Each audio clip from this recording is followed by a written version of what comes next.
Hi, and welcome to your Friday Extra. Today, I'm coming to you from Port Morris in the Bronx, where we're hosting a networking event.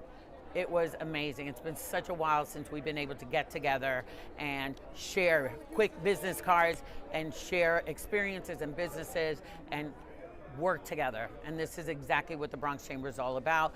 Great food, great environment, amazing networking. So stay tuned, more to come. So here we are at the Bronx renowned Yankee Stadium. Standing next to me is Brian Smith, Executive Vice President. Senior Vice President. Corporate and Community Relations. Long title, he's the man, the one in charge. Don't tell the bosses. No. We're here today. The mayor signed an amazing piece of legislation. Tell me. No, this is an opportunity to continue to engage our neighbors, our community partners, to drive change. That's what this represents. As a result of what took place here today, we are securing additional resources that we can allocate to make a difference and once again promote sustainable change throughout our surrounding communities.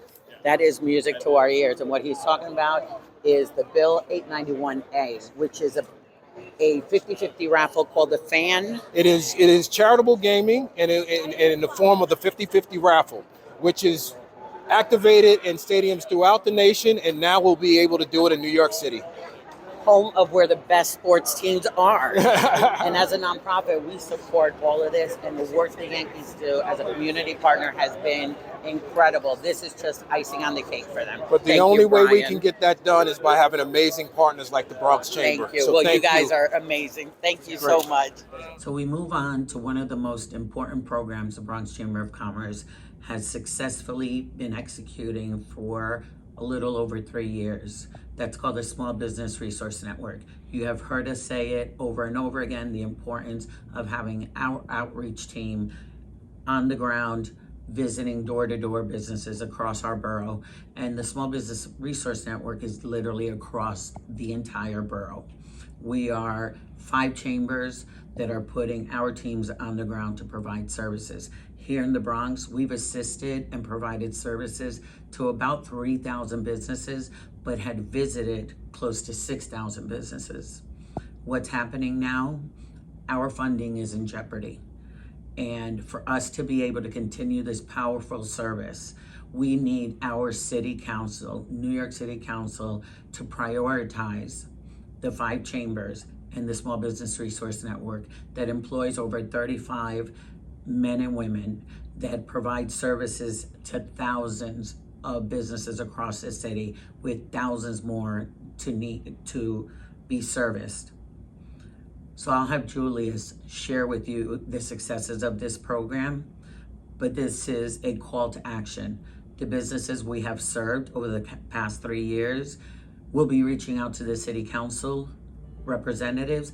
We will be reaching out to the city council representatives to understand that this service is critical to our borough. So I'll pass it on to Julius. My 2 years as being part of the Small Business Resource Network, I can't count the amount of businesses we've impacted, both directly and indirectly. There have been a great amount of businesses that have declined our services, but I think even with those businesses, the showing of face and the showing of somebody that cares has meant something. And for the businesses that we have been fortunate enough to work with, hopefully we've been able to help their business stay alive and help their business thrive in the troubling times that we've faced. When we started off, it was COVID.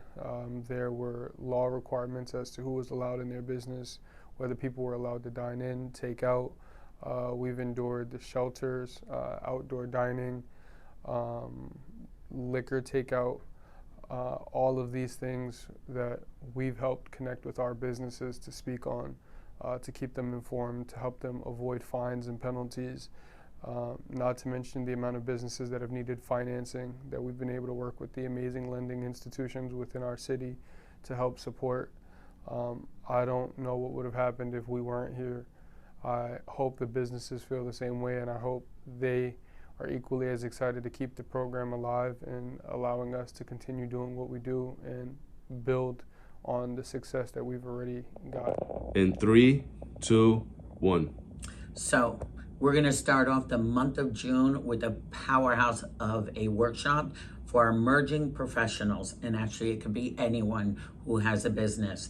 We have 4 amazing panelists that will be speaking about the financial literacy and the support for businesses. So make sure you don't miss it. June 1st, information in the newsletter.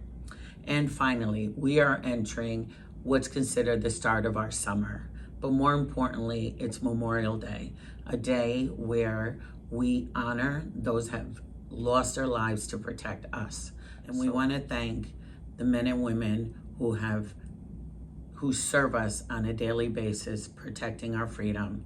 And especially in this weekend, we want to honor those who gave their lives for us. So it's a 3-day weekend. Be safe. Enjoy the amazing, amazing weather. Say a thank you to our servicemen and women. Enjoy your weekend. And this is your Friday Extra.